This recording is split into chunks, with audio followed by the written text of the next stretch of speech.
橘子皮别再扔了，加水煮一煮，没想到这么厉害，一年能省下几百块呢。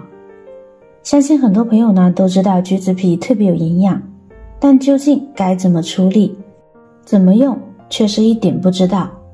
今天的视频呢就详细的跟大家讲解清楚。准备几个橘子，我们把皮剥下来，如果有正好吃剩下来的橘子皮呢，那么就刚好可以用了。在平时的时候会看见呢有很多的阿姨呢都会将橘子皮晒干，然后用来泡水喝，因为橘子皮呢可以用来去火。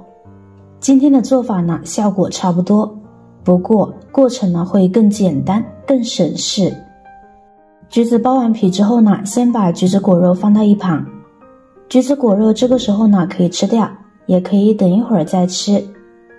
然后将剥下来的橘子皮呢放到一个大碗中，加入1勺食用盐，少许的小苏打粉，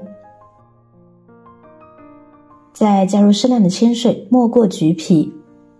现在我们将其充分的清洗一遍，先把食盐和小苏打充分搅拌溶解，然后我们将其浸泡10分钟左右。加入食用盐浸泡呢，能够起到一个杀菌消毒的作用，可以有效的清洗掉橘子皮表面残留的一些杂质。而小苏打呢，可以去除果蜡，同时能够有效的充分分解橘子皮上面的农药残留，用它们来清洗橘皮，可以放心的食用。再者，加入食盐呢还有一个好处，就是食盐可以去除橘子皮里面的涩味，使它的味道呢更容易被人接受。浸泡时间差不多后呢，我们下手把橘子揉一揉，搓一搓，使脏东西溶于水中。浸泡的时候看见水的颜色有明显的变化就差不多了。现在我们将橘子皮控水捞出，再进行多一次的漂洗。洗干净以后，把橘子皮的水分拽干，先装入盘子里边备用。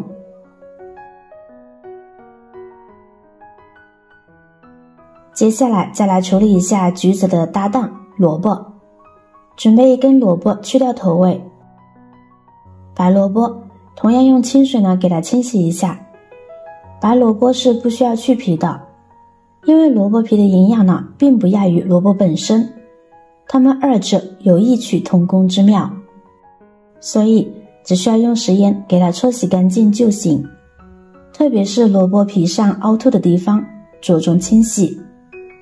白萝卜可以消积化食，所以你有没有发现呢？吃过萝卜过后屁也特别的多，用白萝卜跟橘子皮搭档呢是非常好的。清洗干净过后，回到菜板上，一次我们就取萝卜的1/3就行。如果您家里人多要熬一大锅，那就取萝卜的一半。我们将萝卜切成薄片，这样萝卜的营养成分呢更容易被熬煮出来，也缩短了熬煮的时间。白萝卜是一种非常健康的食材，不论你是要生吃还是要熟吃，都不会影响它的营养吸收以及功效的。萝卜中呢还含有糖化酵素，有去自助消化的作用，能帮助分解食物中的淀粉、脂肪，所以我们常说吃萝卜能够帮助消化。好了，切好的萝卜片呢也先放到一边。现在可以起锅开始煮了。将萝卜片和橘子皮一同放入锅中，跟着再加入少许的冰糖，冰糖不要特别多，因为吃太甜了对身体也并不是特别好。关键是加入太多的冰糖会影响这道汤本身的鲜味。冰糖是日常生活中最常见的一种调味品，它也是非常有营养的，含有非常丰富的钙、锌、镁、钾、铁等无机盐。经常适量的吃点冰糖对我们的身体呢也特别好。加入清水以后呢，我们就可以开始煮了。盖上盖子，开大火熬煮10分钟，把有效物质充分熬煮出来。这个时间准备一个小碗，往小碗中放入一把枸杞，再放入清水，加入少许的面粉，多抓揉一会儿。枸杞表面沟壑比较多，容易吸附肠里脏东西，所以大家泡枸杞前都记得要这样洗一洗。加入面粉，可以利用它的吸附力把脏东西吸附下来，把枸杞表面的脏东西清洗干净。再用漏勺把枸杞过滤出来，然后再用清水多清洗几遍，这样枸杞就很干净啦。再一次控干水分，装入盘中备用。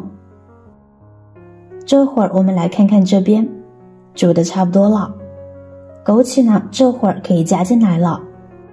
熬汤呢，枸杞不要过早的加入，可以在出锅前5到10分钟放入枸杞，这样既不会把枸杞煮烂，也不会影响到枸杞的药性。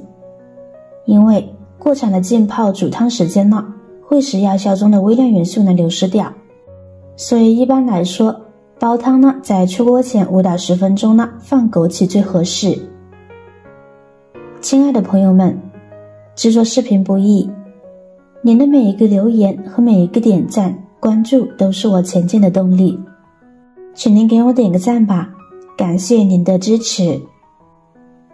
熬煮时间到，关火放置温热就可以喝啦。天气一天比一天冷了，这种气候下，家中的孩子呢更令人担心。孩子抵抗力弱，又不爱喝水，您不妨煮些橘子皮汤，香甜可口，就像喝饮料，喝上一碗满口生香，嗓子呢还特别舒服。不管是大人孩子呢都会喜欢喝的。白萝卜橘子皮汤，健康又养生，特别好喝。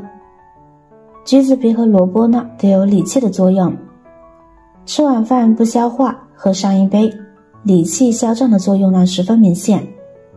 常喝可以缓解便秘，而且里面还添加了其他多种比较有营养的食材，搭配起来呢有滋阴润肺、止咳化痰的作用。